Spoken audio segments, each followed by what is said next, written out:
байна уу? За өнөөдрийн төлөө бурхандад талархан үгийг бас бурхан бидний зүрхсгэлд хийж өгөх төлөө бид энэ үгээр цаашаа өөрийнхөө амьдралыг удирдах авч явахдаа бас энэ үгийн хүчийг ойлгож биширч үнэхээр нэг тусгаар ард түмэн яг нөгөө израильчууд тусгаар ард түмэн байсан гэдэг шиг бид өнөөдөр Христ эзний нэртэй чуулганыхаа үед бас тусгаар ард түмэн гэж бусад хүмүүст харагдах тэр үйлстэй ажлын төлөө бид өөрчлөгдөх ёстой юм аа. Тэгээд түүний төлөө залбирыг бид юугаар өөрчлөгдөх вэ гэвэл эзний үгээр дамжуулан өөрчлөгдөн. Сая заяа маань залбирлаа штэ. Биднийг өөрчлөөч, шинжлээч, тийм ээ?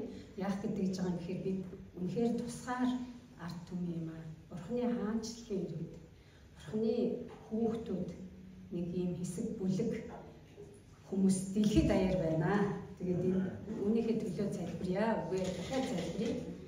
За хайртай эзэн бурхан аав минь ээ. Тэгээд яг энэ цаг үед тандаа хандан бид хүүхдүүд бид нар чинь таны хаанчлалын иргэд бид чинь танаасаа гуйж таны үг биднийг өөрчлөх хүч чадалтай. Таны үг бол амьд. Таны үг биднийг дотроос өөрчилдөг. Тийм учраас эзэн минь биднийг тусгаар ариун ард түмэн гэдгийг таны хаанчлал тусдаа юм аа гэдгийг өөр бусад танд итгээгүй байгаа хүмүүс олж харж танлуу таны авралт ирэхийн төлөө залбирж байна. Иймийн тулд та бидний өнөөдөр чихэн сонсох гэж байгаа үгээрээ дамжуулан биднийг усалж өгөөрэй, тэжээж өгөөрэй, тордож өгөөрэй, биднийг шинчилж өгөөрэй гэж Есүсийн нэрээр залбирлаа. Амен. За бид Эстер номыг үзээд явж байгаа штэ хуучин гэрээнээс одоо өнөөдөр 3 дугаар бүлэг болж байгаа. Тэгээ 3 дугаар бүлгийн утга санаа одоо бидэнд хэлэх гэж байгаа эзний гол одоо хэлж байгаа санааг ойлгохын тулд яг эхлээд энэ номынхаа талаар бас нэг дахиад нэг товчхон дурдах зүйтэй авах гэж бодож байна. Бид энийг дахин дурдж байгаа. Яагаад гэвэл энэ Эстер номонд Бурхны нэр ерөөсөө гардаггүй. Бурхан гэж дурддаггүй. Ерөөсөө дурддаггүй. Тийм болохоор бас зарим талаар нэлээд шүүмж дагуулдаг. Ялангуяа одоо энэ Библи дотор оруулахгүй юу, Библийн канонд байх уугүй юу гэдэг дээр бол нэлээд маргаантай байсан. Учраас бид өнөөдөр бас энд нэрэн Бурхны нэр ерөөсөө дурддахгүй байна гэж бодохын хажуугаар тэгвэл эндээс бид өнөөдөр энэ Библиэд орцсон зүйлийг үзэж байгаа бүр өнөөдөр онцолж байгаа шалтгаан юу гэвэл Бурхан одоо өмнөх номлууд дээр ч гэсэн ярьсан шүү дээ. Бурхан өөрийнхөө гайхамшигтай үйл ажиллагааг яг энэ түүхээр дамжуулаад өөрийнхөө нэрийг дурдуулалгүйгээр харуулалгүйгээр хийж үлдэхэд хүмүүс энэ түүхийг сонсохдоо энэ түүхийг уншихдаа энд Бурхны агуу гайхамшигтай төлөвлөгөө явж байна. Бурхны агуу гайхамшигтай хамгаалалт, ивэл, нэгүсэл дүүрэн байна гэдгийг олж хардаг. Зүгээр түүхээс нь өөрөөс нь хардаг. Зарчмуудыг харахаараа бид хардаг байгаа. За тэгээд энэ түүх маань эхлэхдээ яг ер нь юу ч болсон эхлээд бүгдээр юунаас нь уншчих. Нэг удаа 15 ишлэл л байгаа. Текстээ одоо энэ хэсгээ 3 дугаар бүлгийн ихийг уншчих. За эдгээр явдлын дараа Ахшаяар шан хаан агаар хүн Хаммедатагийн хүү Хамааныг сайшин өргөмжилж хамаг ноёд түшиндийнхээ дээгүүрх албан тушаанд тавилсан ажээ. Хааны тушаал ёсоор хааны үүднээ буй албан түшинд нь бүгд Хамаанд өвдөг сүгдэн хүнлэл үзүүлв. Харин Мордехай өвдөг сүгдсэн ч үгүй, хүндэтгэн ёсолсон ч үгүй. Тэгтэн хааны хүүдэн дэх мөнөөх албан түшиндлүүд Мордехай хааны тушаалыг юунд зөрчин вэ гэцгээлээ. Тэд түүнд өдөр болгон ийхүү хэлдэг байсан ч Мордехай үгийг нь сонссонгүй. Харин Иуда хүн гэдгээ хэлсэн тул энэ үгэндээ хүрэх хэсгийг нь үзэхээр тэд Хамаанд мэдэгджээ. Мордехайг өөрт нь өвдөг сүгдөгч үгүй, хүндэтгэн ёслох ч үгүй байгааг хараад Хамааны уур хилэн багтаж ядав. Тэгтэл хүмүүс Хамаанд Мордехайн үндэс ухсааны талаар хэлсэн учраас тэрээр зөвхөн түүнийг ч бус харин Ахшаяаршаны эзэнт бүрэн даяар тархсан Мордехайн яс үндэстэн болох Иудачуудыг бүгдийг устгахыг санаахав. Ингээд Ахшаяаршаны хаанчлалын 12 дахь жилийн Нисан сар буюу 1-р сард бүр хэмээх шавхыг Хамааны өмнө өдрөөр сар сараар нь шодож үзэхэд 12 дугаар сар болох Адар сар дээр був. Тэгээд Хамаан Ахшаяаршан хаан эзэнт гүрний тань бүх аймгийн ард түмний дунд хуваагдсан тархсан нэгэн үндэстэн байна. Тэдний хууль цааз бусад ард түмнийхээс өөр бөгөөд тэд хааны хууль цаазыг дагдаггүй билээ. Тиймээс тэднийг сул орхих нь хаан тустай биш юм. Хэрв хаан таалбал тэдний хүүс тэмтрэх зарилгийг буулгана уу? Тэгээд би 10,000 талант мөнгийг хааны ажлыг хэрэгжүүлж буй хүмүүсийн гарт тушааж хааны сан хөмрөгт оруулъя гэв. Тэгэхэд хаан гараасаа тамгат бөгжөө авч Иудачуудын өштөн агаад хүн Хамедатагийн хүү Хамаанд өгөв. Тэгээд хаан Хамаанд тэр мөнгийг ч хүмүүсийг чамд өгье.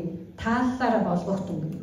1-р сарын 13 дахь өдөр хааны үүш нарыг дуудан цуглуулж Хамааны тушаасан болгоныг бүсийн удирдагчид, аймгийн амран захирагчид, ард түмний засаг ноёдод аймаг бүрийн бичиг үсгээр ястан үндэстэн бүрийн төрлөх хэлээр Ахшаяшан хааны нэрийн өмнөөс бичиж хааны тамгат бөгжөөр лацтав.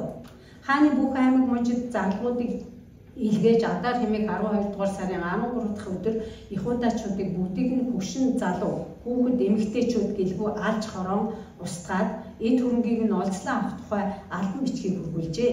Эмэгтэй мөнх бичгийн хуулбарыг аймаг тус бүрд хууль цаад болгон тарааж тэр өдөрт бэлэн байхыг бүх ард түмэнд мэдүүлгэжээ.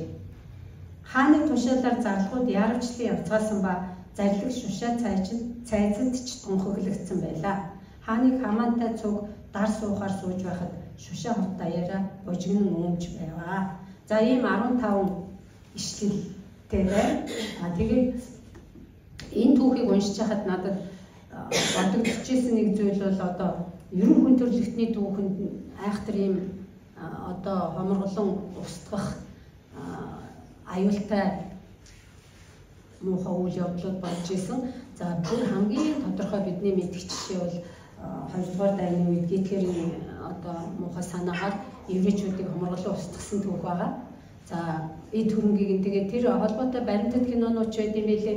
Зүгээр уран сайхны кинонууд ч байдаг. Зүгээр харж байхад аимшигтай нүд халтармаар аимшигын муухай одоо эд хөрөнгийг нь булааж авдаг, байшин савыг авчдаг, хамаг юмын дээрэмдээд өөрсдийг нь шоронд хийгээд алаад хятад ингээд явсан энэ хүн төрлөختний түүхэнд гарсан юм зүйл. Тэгвэл энэ одоо бидний уншиж байгаа түүх бол тэр үеэс хамаагүй эрт болж байгаа. Энэ чинь одоо 2-р дай гэдэг маань 1940 эд оны үе штэ. Тэг чи энэ одоо бидний уншиж байгаа түүх бол манай нийтийн тоолол гэж одоо хэлдэг болсон юм лээ. Манай иргэний өмнөх гэдгийг нийтийн тооллын одоо энэ чинь 400 хэдэн оны үе болоод байгаа юм. 486 оноос эхлээд энэ хин Ахшаяшан хаанчилж исэн байгаа байхгүй юу? Тэгээ Ахшаяшан гэдэг маань одоо янз янзын нэрээр нэрлэгдээд яваа гэдэг өмнөх номлолууд дээр хэлжсэн шүү дээ. Ер нь бол Ахшаяшан гэдэг нь бол яг еврейд дуудлага юм байна. Дуудлага гэж үзчихье. Тэгээд энэ хааны хатан болж исэн Эстерийн тухай түүхэл гараад байгаа. Бидний уншиж байгаа зүйл дээр. Тэгэхээр яг одоо энэ үе чинь манай тооллын 474 онд Эстерийг хатан болгож авсан гэж үздэг юм билээ. Яг одоо энэ түүхэнд өгүүлэгдэж байгаа цаг хугацаа нь бол энэ хатан Эстерийг хатан болгосноос нэг 4-5 жилийн дараа болсон гэж үздэг. Тэгэхээр Ахшаяшан хаан бол 400 манай нийтийн тооллын 465 он хүртэл хаанчилсан байдаг 86 оноос. Тэгэхээр чин 474-өөс одоо 5-4 жил гэж үзэх юм бол одоо 470 оны үе гэсэн үг шүү дээ. За эсвэл 469 ч юм уу. Яг л одоо энэ Ахшаяшан хааны хаанчилж явах үед болсон явдал гэдэг нь үнэн байгаа. За тэгээд энэ түүх маань эхлэхдээ эдгээр явдлын дараа Ахшаяшан хаан агаал хүн Хамедатагийн хүү Хамааныг сайшаа өргөмжилж хамаг ноёд түшинтийнхээ дээгүүр албан томилсон гэж байгаа. Тэгэхээр энэ хэсэг бол ерөөсөө энэ түүхийн цаашаа өрнөлийн эхлэл болж байгаа. Ер нь ямар нэгэн үйл явдал, ямар нэгэн түүхэнд болж байгаа зүйлүүд ямар нэг зүйлээс өдөөж гарч ирсэн байдаг. Анх үүсвэр нь гарсан байдаг. Тэгэхээр энэ одоо дээд түшмэл болгоод томилсон чинь одоо их бардам зантай хүнд эрх мэдэл очсон, эрх яам балган тушаал очсон учраас одоо өөрийгөө хөндлүүлэх, өөрийгөө өргөмжлүүлэх гэсэн хүсэл энэ Ахшаяшан хаанд байсан юм шиг байна. Тэгээ энэ түүх маань бол эдгээр явдлын дараа гэж хэлж байгаа юм л да. Тэгэхээр одоо Эстер хатан болцсон байсан үе, Эстерийн хатан болсныг 2-р бүлэг дээр бид нар ярьсан. За тэгээд энд агааг хүн Хамедатагийн хүү Хамаан гэж хэм байсан юм бэ?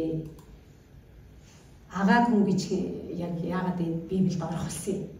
Агааг хүн гэж. Ер нь Библиэд орж байгаа үг болгон бол учир утгатай л байдаг л да. сайн хүүгээд бодоод үзэх юм бол тэгэхээр Агааг гэдэг үг бол Агааг хаан гэж одоо амилагчуудыг устгах гэж Бурхны тушаал өгсөний дараа Эхлэл номон дээр байдаг шүү дээ. Юу Эхлэл биш Хаад дээр байдаг. Хаад ном дээр Шаул хааныг амилагчуудыг бүрэн устгах гэж Бурхан тушаасан гэдэг. Тэгэхэд хаан Агааг гэдэг хүнийг амьд үлдээчдэг. За энийг манайхан санаж байгаа байна. За гэтэл энэ маань бүр улбаа нь бол хаанаас гаралтай юм бэ гэх юм бол одоо Эхлэл номон дээр байдаг Исавын удмын түүхэн дотор энэ Амлек Агааг буюу Амлек гэдэг юм л да. Зарим орчуулган дээр хувилбар дээр Амлек гэж явдаг. Амлек хүн гэж явж байгаа. За энд бол Агааг гэдэг нэрээр явж байна. А тэгэхээр тэр Амлек буюу Агааг гэдэг чинь хэний удам угсаа хаанаас гаралтай хүн явж ийн вэ гэвэл Эхлэл номон дээр Исаакийн хоёр эхрийн нэг юу Исав Яаков хоёр байгаа. Тэгээ Исавын олон эхнэртэй байсан. Голдуул Бурхны авч болохгүй, гэрэлж болохгүй гэсэн үндснээс эхнэр авсан Исав. Ер нь яагаад гэвэл Бурхны хүн биш байсан гэдэг нь угаасаа тодорхой. Бурхны үгээр байгаагүй. Энэ үндэстнүүдтэй гэрэлж болохгүй гэдэг хахад тэндээс эхнэр авсан. Тэр Хет эхнэр одоо Ада гэдэг эхнэрийнх нь хүү тэр эхнэрээс төрсөн хүү Илпазын татвар эмэгтэй Тимнагаас төрсөн Амлек гэж хүү байсан байна. Амлек гэдэг нэртэй. А тэр Амлекаас удам судар үүсээд Амлек үндэстэн гэдэг бий болсон байна. А тэгээд эдэнтэй Бурхан яагаад дайн зарлж байгаа? Бурхан Амлекчуудтай дайн зарлсан байдаг. Өөрөө дайн зарлсан байдаг. За яаж дайн зарлж байгаа гэх юм бол Израильчуудыг Египтээс гараад цөлд зүдэрч явахт нь Амлекчууд тосч уулзаад тэгтээ араас нь дандаа ядарсан, зүдэрсэн, зовсон, ядарч туйлдсан хөгшин хөвөө хүүхэд шуухтай жирэмсэн мэрэмсэн хүн явж байгаа шүү дээ ард талд чинь. Тийм хүмүүсээс нь эхлээд хятцсан байдгийг Амлекчууд. Тийм учраас Бурхан юу гэж хэлсэн гэхээр Амлектэй хийх тань Яагагийн тугийг өндөрт өргөгдөн. Амлектэй хийх тань бол тулаан бол Яагагийнх юм а гэж хэлсэн байна. Үеийн үед Яагагийнх байх болно гэж. Тэгэхээр Бурханы дайсан болсон үндэстний үр удам явж байгаа юм шүү дээ. Саяны нэр дурдаад өргөмжлөгдөд байгаа юм байна. Зүгээр л нэг Мордехай гэдэг хүн, зүгээр л нэг одоо Хаман гэдэг хүн бас гараад байгаа юм шиг. Их усүр нь юу вэ гэвэл угаасаа Бурхантай өстөн дайсан болсон Бурханы ард түмэн болох Израильчуудыг ард талаас нь ядарч зүдэрсэн үед нь дэнжхийн оронд устгасан, хороосон, хөнөөсөн ийм хүмүүс юм. За эндээс бид ер нь үг мэдэж авч болох вэ гэвэл бид ямар нэг юм суманд юмд учир суманд гिचэр гэж хэлдэг штеп. Бид ямарваа нэг юм болж явахад учир шалтгааныг нь маш сайн бодож ойлгодог байх хэрэгтэй. Энэ яагаад ингэж вэ? Юунаас болж вэ? Юунаас гаралтай байна гэдгийг бид бодох ёстой. За тэгвэл энд Бурханы дайсан болсон Хаман өргөмжлөгдөөд дээд албан тушаал хааны дараах удаах албан тушаалд очижээ. Тэгвэл энэ хүн бол бардам дээрэнгүү замтай, өөрийгөө өргөмжлүүлэх дуртай хүн байсан юм шиг байна. Тэгээд тэрийг мэддэг нөгөө албан түшмлүүд нь яасан гэхээр бүгд бөхөлзөөл мөргөөл одоо бүр сүд болж долгонсон юм шиг байна. А тэгээд Мордехай энд яасан бэ гэвэл Мордехай мөргөж хүндэтгэл үзүүлээчгүй, мөргөөчгүй байсан. Олон удаа. За тэгтэл энд Мордехай шалтгаан бол яг нь ер нь өөрөө юу яасан л ах л та. Бид мэдэхгүй ямар ч байсан хүнд Бурханд би хүндэтгэл үзүүлж бишрэхийн оронд энэ хүнд мөргөхгүй гэж бодсон байж магадгүй. Гэхдээ Хамааны хандлагыг бас мэдсэн байж магадгүй. Өөрийгөө дахин шүтүүлэх гэсэн хандлагыг мэдсэн байж болох юм. Тийм учраас мөргөөгүй, ямар ч байсан мөргөөгүй хүндэтгэл үзүүлээгүй. Тэгэхээр хажууд нь байгаа хүмүүс шаардаад байхаар юу гэж хэлсэн гэхээр би бол Яхуда үндэстэн гэж хэлсэн байна. Яхуда үндэстэн. За энэ Мордехай хариулт бол маш их олон юмны зангилааг хариулж өгч байна. Би бол Яхуда үндэстэн гэж. А Яхудачуудын хууль зааварт нь юу гэж байдгүй гэхээр Бурханаас дээгүүр тавьж одоо дахин шүтэх замаар хүндэтгэл мөргөл үйлдэхийг бол Бурхан зөвшөөрдөггүй. А Хамааны хандлага нь өөрийгөө бурханчлуулах гэсэн хандлага байж болох юм. Тийм учраас Мордехай би Яхуда хүн гэдгээ хэлээд мөргөхгүй гэдгээр байж исэн гэж бодож байна. За тэгээд бас өшөө энэ дээр нэг хэлмээр юм байгаа нь энэ Хаманы одоо эргэн тойронд байгаа хүмүүс бас одоо Мордехайд шахалт үзүүлж штэ. Эндээс бид өнөөдөр бид энэ түүхийг үзэж байгаа нь ямар шалтгаантай, ямар учиртай бид энийг үзээд байна вэ гэвэл өнөөгийн нийгэм тэгвэл энэтэй адилхан нөхцөл байдал юу байж болох вэ гэж бид нар бодож болох юм л да. За жишээлх юм бол одоо бусдын шахалтанд Мордехай орсон уу? Ороогүй. Тийм ээ? Ороогүй. Татгалзсан хэвээр байсан. Мөрөхгүй байсан. Өнөөдөр бидний тохиолддог явдлаас болоод заримдаа бид нийгмийн шахалтанд орчих гээд байдаг л да. За жишээлбэл одоо бүр хамгийн наазахын жижигхэн жишээ хэлэхэд одоо зөвхөн гэр бүлээсээ ганцаараа Есүст итгэдэг залуучуудын хувьд ялангуяа залуу насныхны хувьд их эцгийн нөлөө гэр бүлийн нөлөөнд автагдчих гээд байх тал бий. За миний хүү цуг яв одоо хэдүүлээ өнөөдөр ганданд очиод ном уншуулъя гэдэг юм уу, эсвэл за нэг бөө ирэх гээд энэ одоо манай ах トゥ нэр бүгдээрээ байж ахгүй болохгүй. Чи байхгүй болохгүй. Нэг ч хүн дутаж болохгүй гэдэг нэ. Чи байж гэж шаарддаг.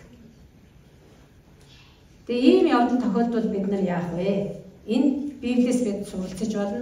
Бүр тэр байтугай нийгмийн шахалт гэдэг юм чинь хахиул өгч гэсэн нийгмийн шахалт ирдэг шүү дээ. Имлэгээр явхад одоо энэ совилогч нар гар хардаг. Тижээлийн хурган шиг гар хардаг. За уучлаарай юм тижээлийн хурган шиг гэж би хэллээ. Би эмчнэрийгээ доромжлох гээгүй нийгэм ийм болгочжээ өөрхийнүүдийг. Өөрсдөө бид нар тийм болгосон байгаа. Тэгээд одоо бүгдээрээ л тэгж байгаа юм чинь би одоо ялгаралтай биш дээ одоо гэдэг.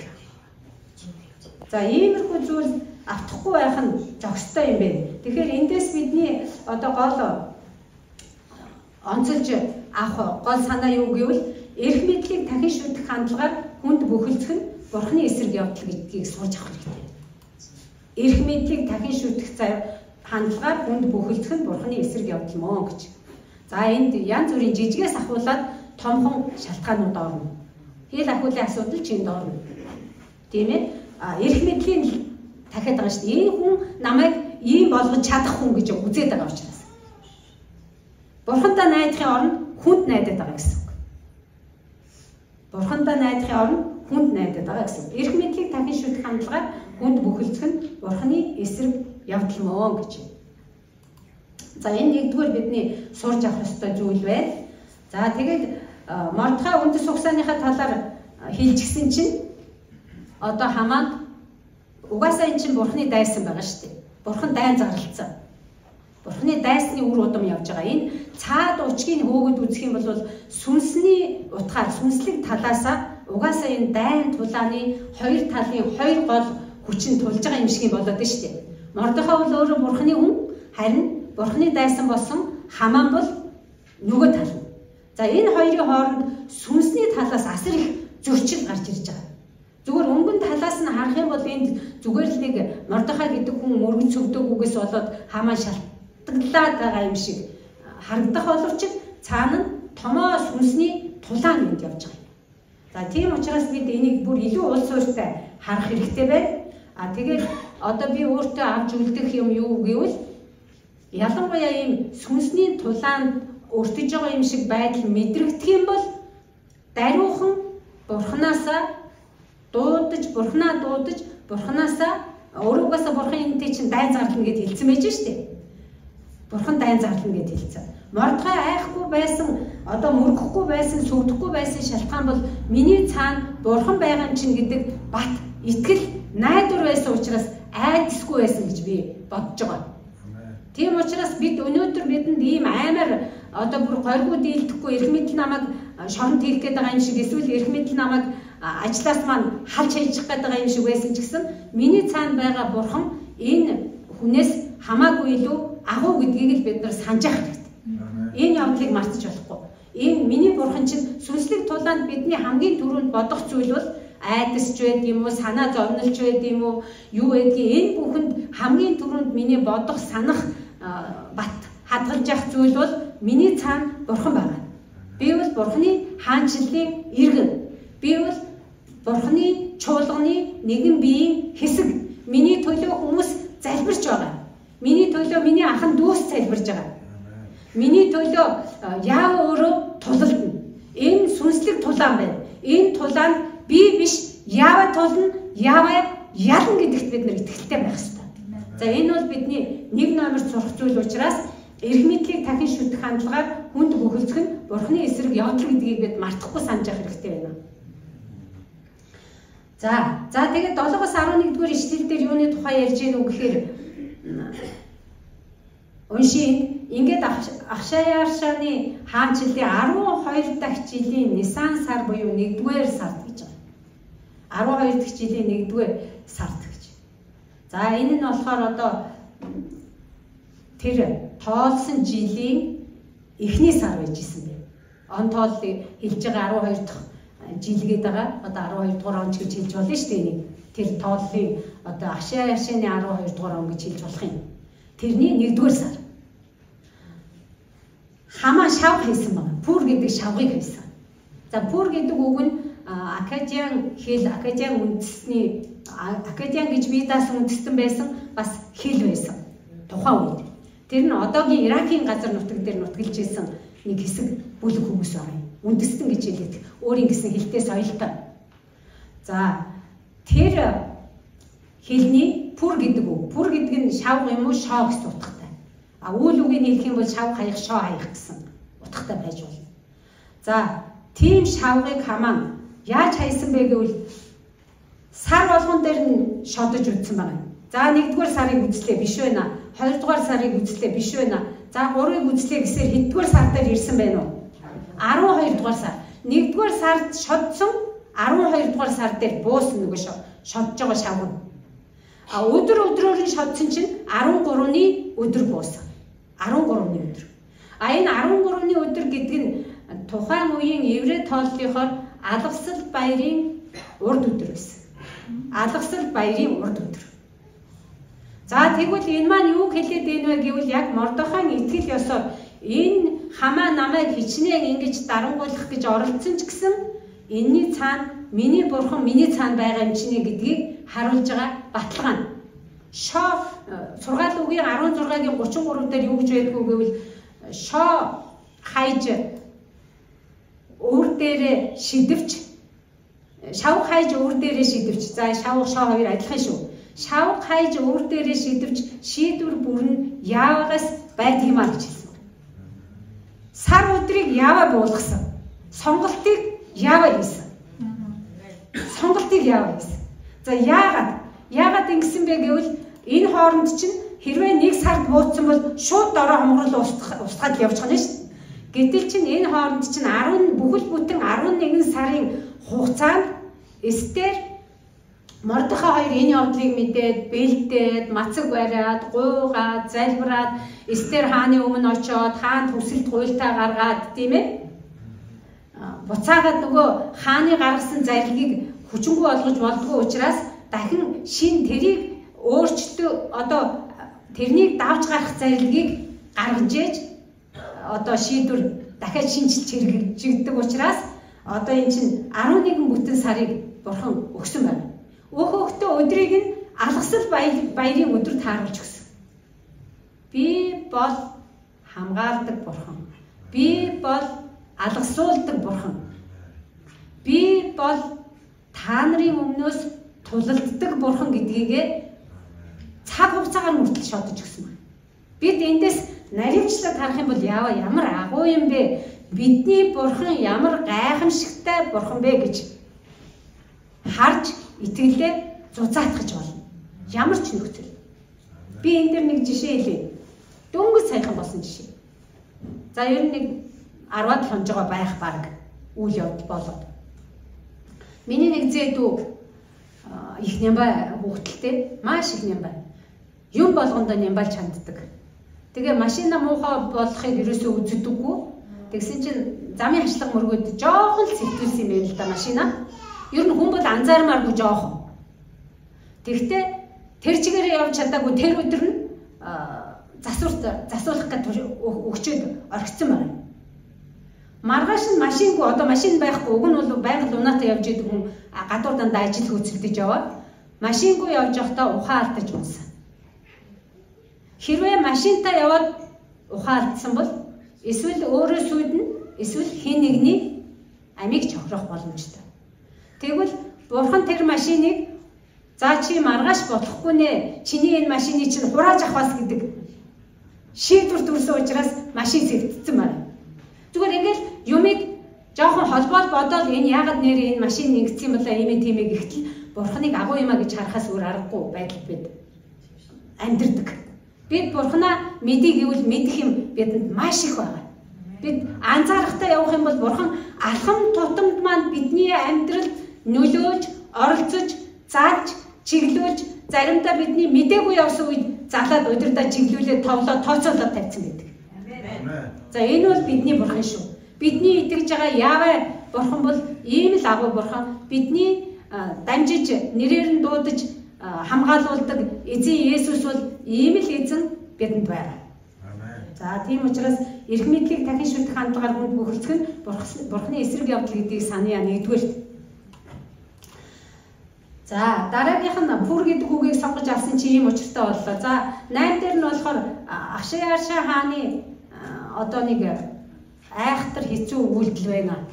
Эн чинь эрх мэдэлтэй мундаг бүхэл бүтэн олон үндэстэн ястнуудаас бүрдсэн эзэнт гүрнийг захирж байгаа хаан шүү дээ. Олон үндэстэн ясны хүн бүрийн амь насыг хариуцж суугаа хаан хүн. Гэтэл тэр Хамааны ятгалагт ямар амархан автж байна. За Хамаа юу гэж ятгсан бэ гэвэл ингэж хэлж байгаа. Эзэнт гүрнийд нь бүх аймгийн ард түмний дунд хуваалдан тархсан нэгэн үндэстэн байна гэж. За энэ зарим орчуулга дээр нэг хорлонтой үндэстэн байна гэсэн орчуулга явж идэг. Тэдний хууль цааз бусад ард түмнийхээс өөр өгөөд тэд хааны хууль цаазыг дагдаггүй гэж хэлсэн байна. Хааны хууль цаазыг тэд дагахын дээр дагдаг. Ганцхан юмн дээр дагдаггүй. Юун дээр дагдаггүй вэ? Хаан сүгдэж мөргөх, бурханчлан шүтгэхээс л зайлсхийдэг. Бусад юмд дагдаг штеп. Дээд зэргээр дагдаг байгаа.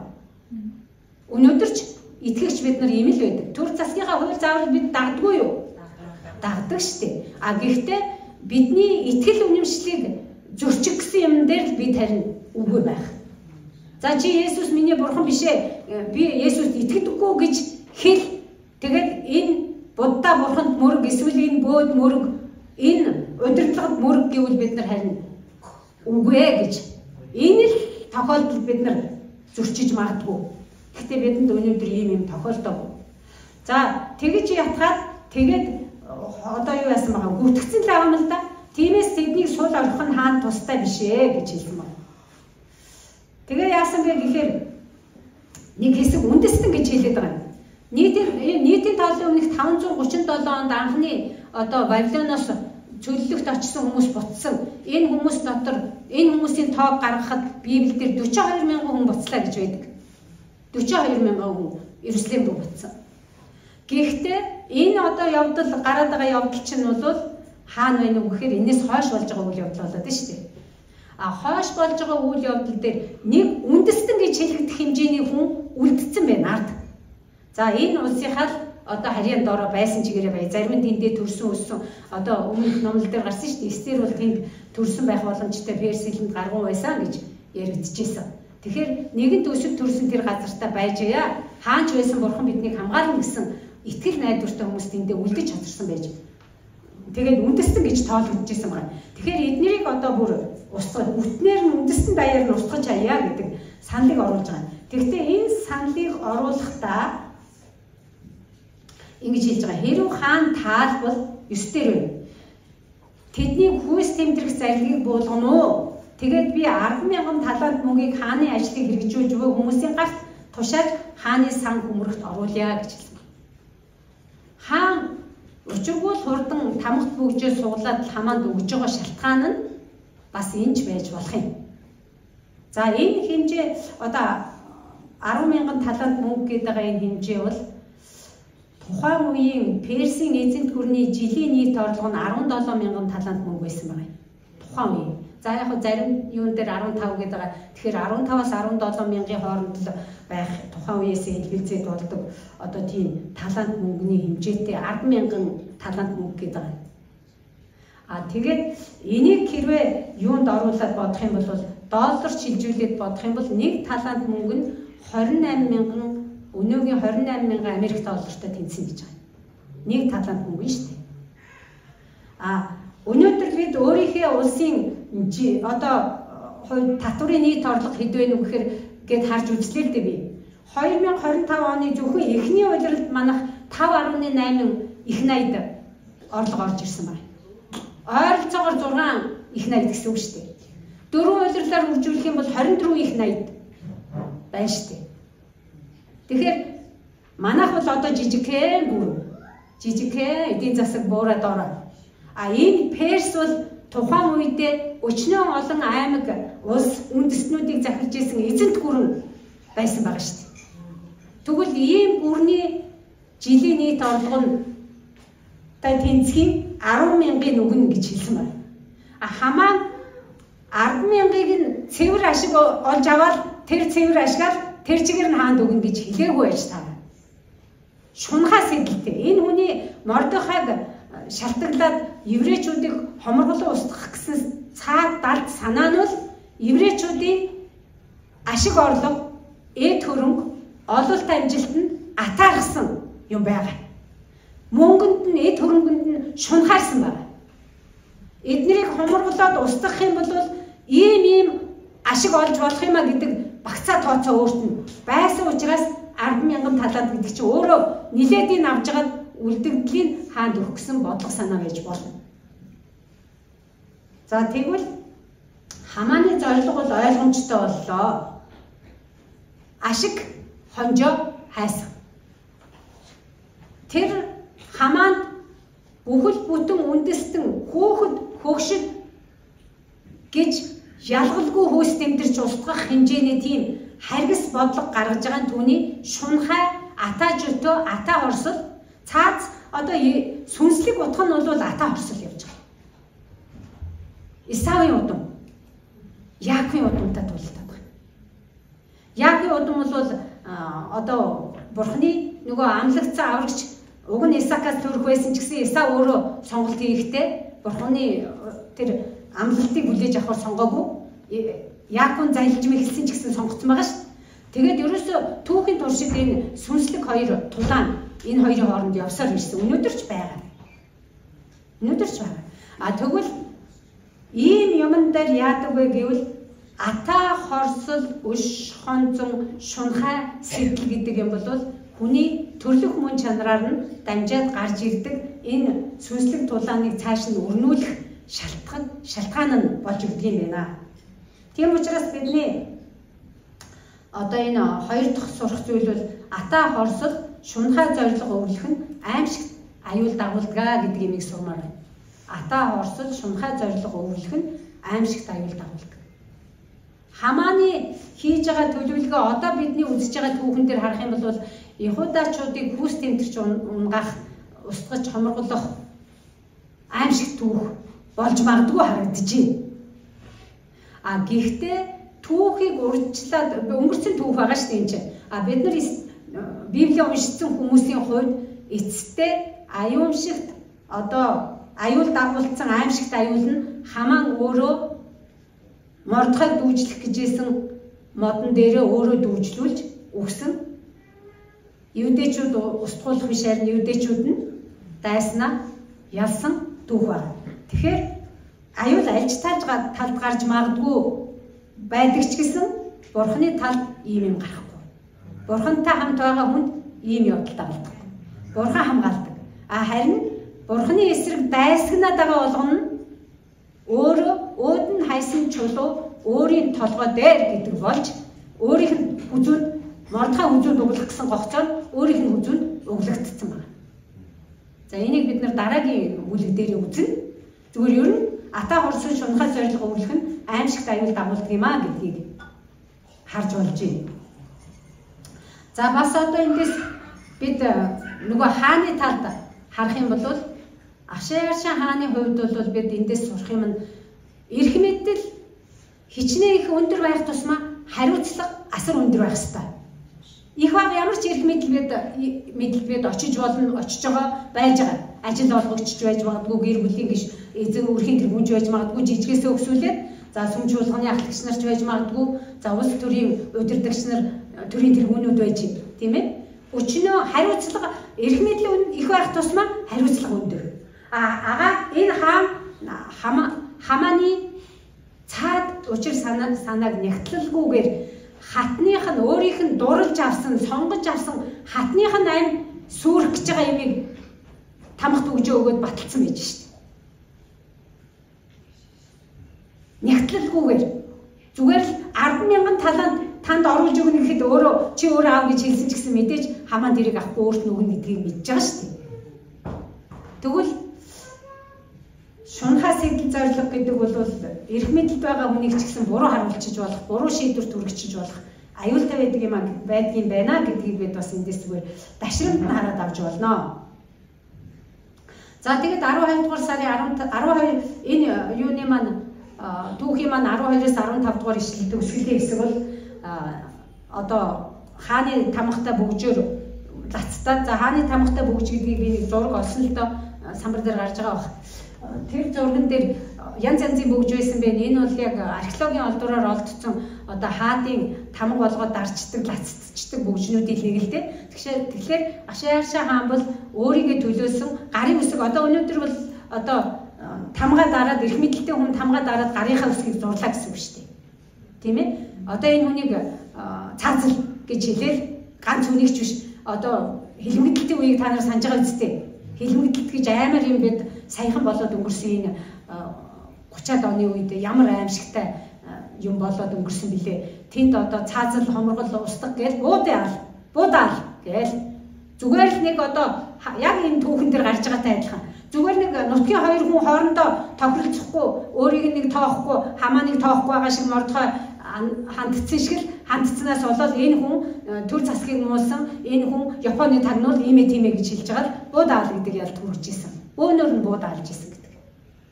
Тэгвэл ийм аимшигтай юм бас болж болдог байна.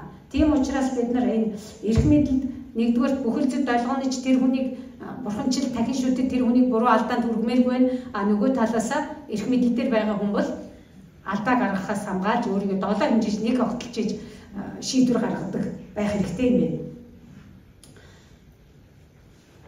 За тэгээд энэ атаач өтөөний талаар 1-р Коринтын 3:3 дээр юу гэж хэлсэн гэвэл дунд чинь атаархал хэрүүл байгаа нь гим нүгэл чанарын иргэшэл хүмүүний жишгээр яваагийн шинж босоо гэж хэлсэн юм.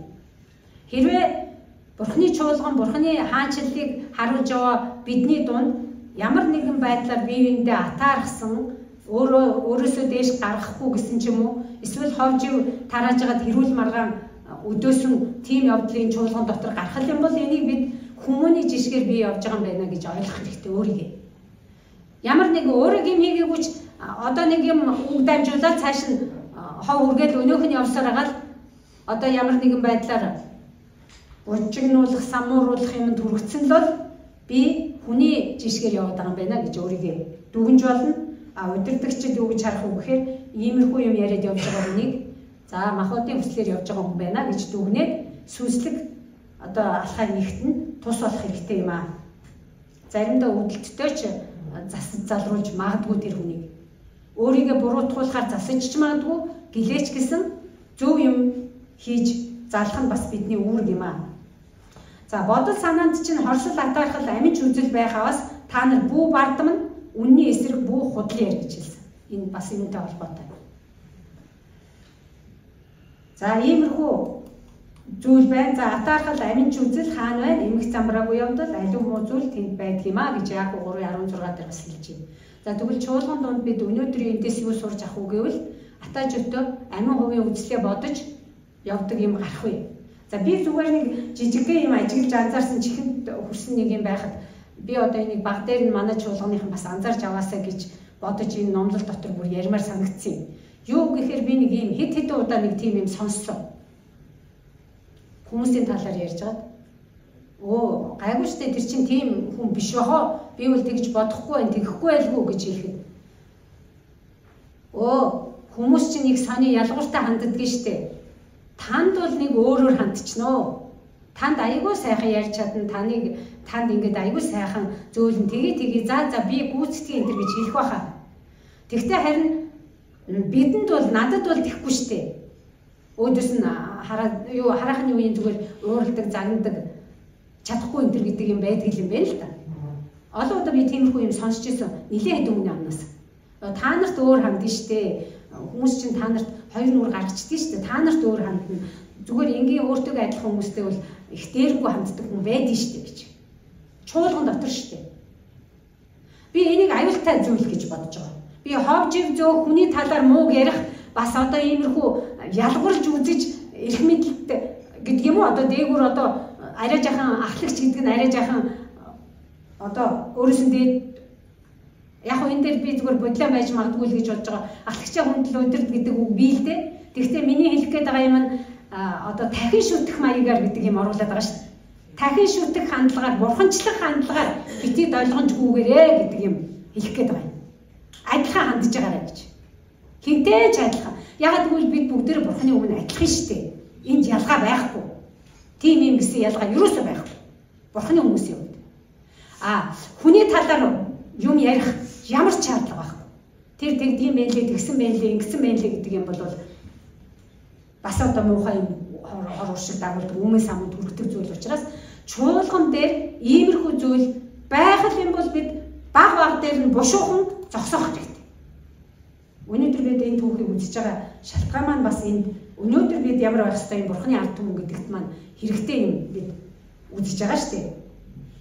За тэгээд одоо юугаа тайлаад бүгжөө өгсөн учраас яаралтай одоо хүргээл хил үргээд морины хурдыг ашиглаад өртөөлөөл одоо маш хурдан хугацаанд тэр аймагуудын нутгуудад тараацсан.